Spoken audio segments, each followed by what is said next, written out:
Welcome to Global Eye. Prime Minister Narendra Modi is set to visit Kuwait. This will be the first state visit by an Indian Prime Minister to Kuwait after 43 years. Prime Minister Modi's last met Kuwait's Crown Prince on the sidelines of the UN General Assembly in September 2024.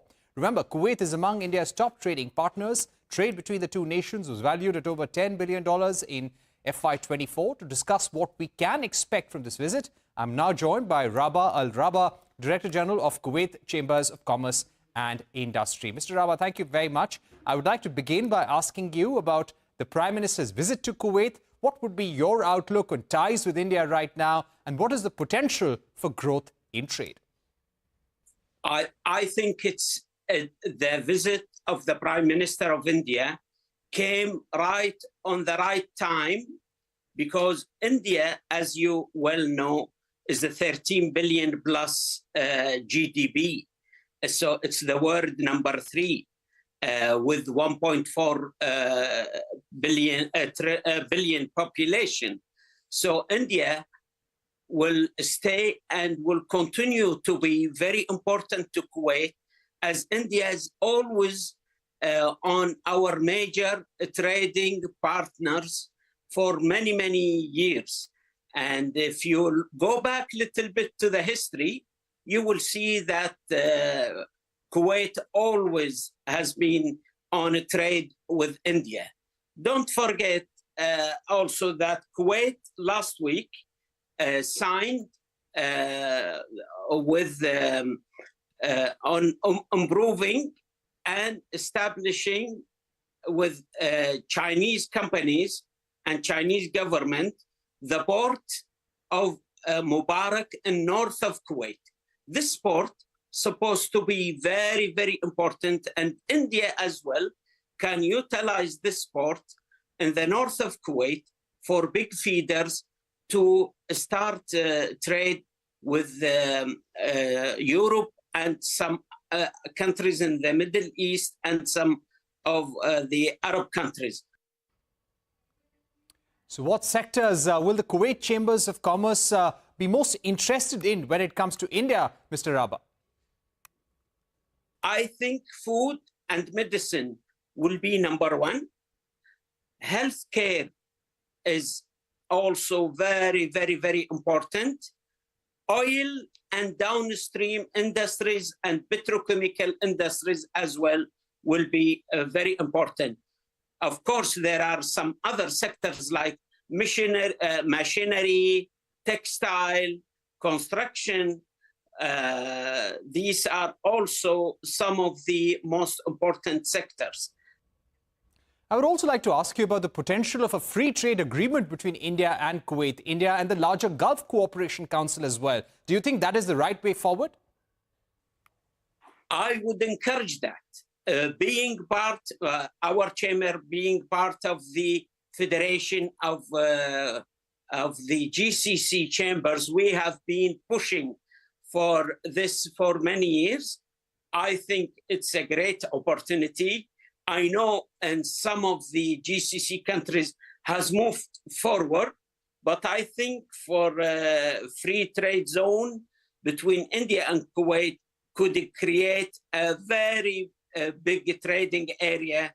Don't forget that the geographical location between our two blocks. So I think India is very important.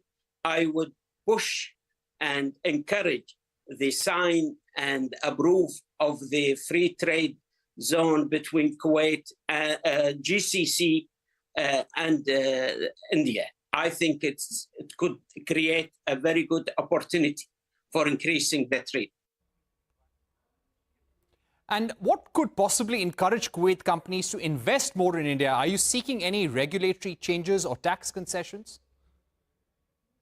Well, I'm not an expert on tax, but let me tell you on regularity. I think in India, we need to see very clear-cut regulations for doing business, because some of the Kuwaiti companies, which is very normal and natural, are complaining from the rigidity of the system sometimes, and especially when they go to court, it's very, very, very slow action. I think we should encourage arbitration. I think Indians should have a clear-cut regularity on doing business in India. The third thing, there is a problem between the federal government and the state government and regularity. Sometimes the federal government put a very encouraging laws and regulations to do business in India, while you see the unstable and keep changing regularity in the state level. So that sometimes it creates some problem for some of the investors. So I think the Indian government should look into that matter in order to encourage the foreign direct investment. And finally, how do you see the presence of Indian companies in Kuwait, and how can India support the growth story there in the Gulf? I think Indian companies has a great potential in Kuwait. And also, when they look to Kuwait, they should not only look to Kuwait because we are only 5 million. Yes, we have a very great power, purchasing power parity, but this is not enough. I think Indian companies should look to Kuwait and beyond. From my home now, where I am talking to you, to Iran and Iraq, it's only 1.5 hours by car. So Iran is 70 million, Iraq is almost 30 million, and the rest of the Arab world, like Syria and Jordan, Lebanon, Turkey is only 12 hours by car from Kuwait. So these are the potentiality of Indian companies in the sectors I've mentioned, in food, medicine, health, oil, and downstream industries of oil. So I think Indian companies could play a vital role and very important role in Kuwait growth, because that will encourage export and re-export as well. Moving on to the United States, global central banks are exercising caution with just weeks left for Donald Trump's return to the White House. The U.S. Federal Reserve hinted at fewer rate cuts next year than it had previously indicated. The Bank of England and Bank of Japan kept their key interest rates unchanged amid concerns over Trump's economic policies. They also decided to stick to their gradual approach of cutting rates. Remember, Trump has vowed to impose fresh tariffs or increase existing tariffs on countries, including China and Canada, in an attempt to put America first. He also promised to repeal Joe Biden's climate bill or the Inflation Reduction Act, which aimed to accelerate U.S. transition to a green economy. Joining us right now is Neil Chatterjee, someone who was the chair of the Federal Energy Regulatory Commission under Donald Trump, a member of the Republican Party. Neil Chatterjee, welcome to the program. Clearly, a lot of caution around the world with Donald Trump's economic plan.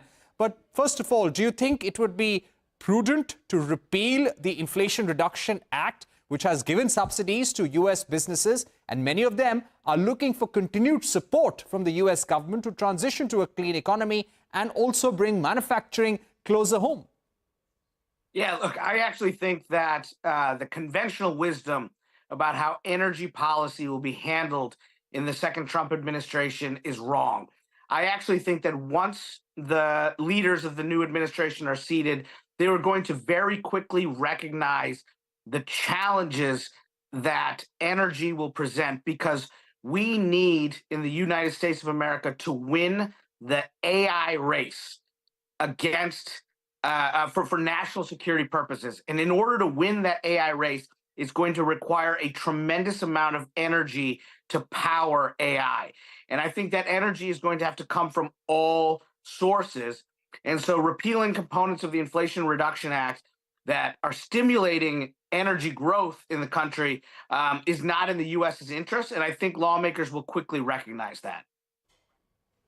All right. Now, your outlook on the U.S. energy sector, do you expect volatility as President Trump takes over and things would settle down in the months to come? What about the U.S. transition to clean energy, the electric vehicle transition that we're looking at? Yeah, look, I think market forces will drive a lot of that. I think what President Trump will provide is certainty and stability. I think one of the challenges and frustrations that we saw the past 4 years with the Biden administration is they often sent conflicting signals. On the one hand, they said, we are going to support our European allies with liquefied natural gas exports. And then they simultaneously put a pause on approving new facilities in the U.S. Those kinds of mixed messages confounded investors and I think led to a lot of instability. I think President Trump coming in, focusing on American energy dominance will have a positive effect in that it will encourage investment in energy, in all forms of energy, because there will be certainty. And then I come back to this idea that the growth in demand for electricity that will be driven by AI will be unprecedented in the U.S. And I think will have a significant impact on energy policy. Right. I would also like to ask you about the Efficiency Commission, the Bureau of Efficiency, which is being set up by Donald Trump. Elon Musk is going to be heading that. And Elon Musk and Jeff Bezos had a dinner with Donald Trump the other day. How do you think this is going to function?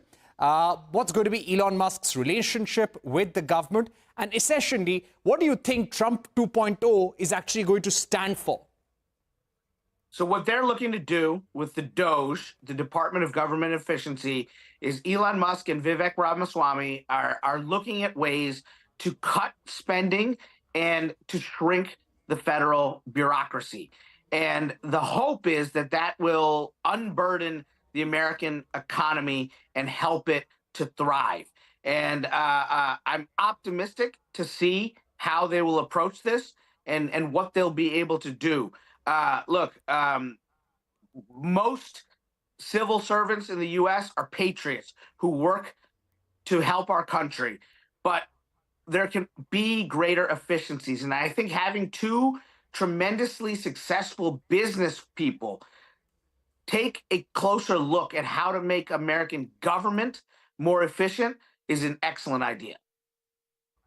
Right. Neil, speaking to you about ties with India, when we speak to diplomatic sources on both sides, they say that immigration, defense, trade, artificial intelligence are going to be perhaps the four major priorities of Donald Trump. Keeping that in mind, and also immigration, let's not forget that.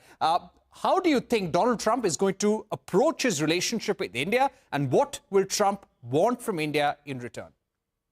Yeah, look, I think if you look back to the last Trump administration, he had a wonderful relationship with India. I served as chairman of the Federal Energy Regulatory Commission. I actually went to India 4 times during my tenure there in my official capacity, meeting with my counterparts at CERC and the PNGRB and within the government, and really focused on helping India. We were providing guidance on how we design power markets in the U.S. and how India could learn from our example and design markets to enable the Indian energy economy to thrive.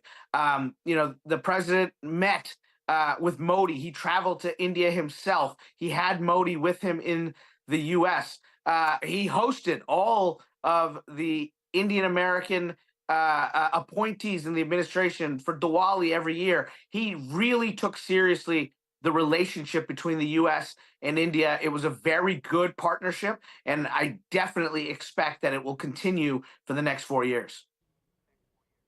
All right. Thank you very much, Neil Chatterjee, for joining us on Global Eye, giving us your view on the India-U.S. relationship under Donald Trump. And let's hope that you are back in the U.S. administration as well. We remember speaking to you during your term as chair of the FERC here in India. Thanks once again for being with us. for having me. On that note, we take a short break here on Global Eye, but coming up on the other side, an exclusive interview with Spain's ambassador to India, Juan Antonio March Pujol. This will be on Spain-India defense relations and what next? How the two countries can possibly work together on the P-75I submarine project.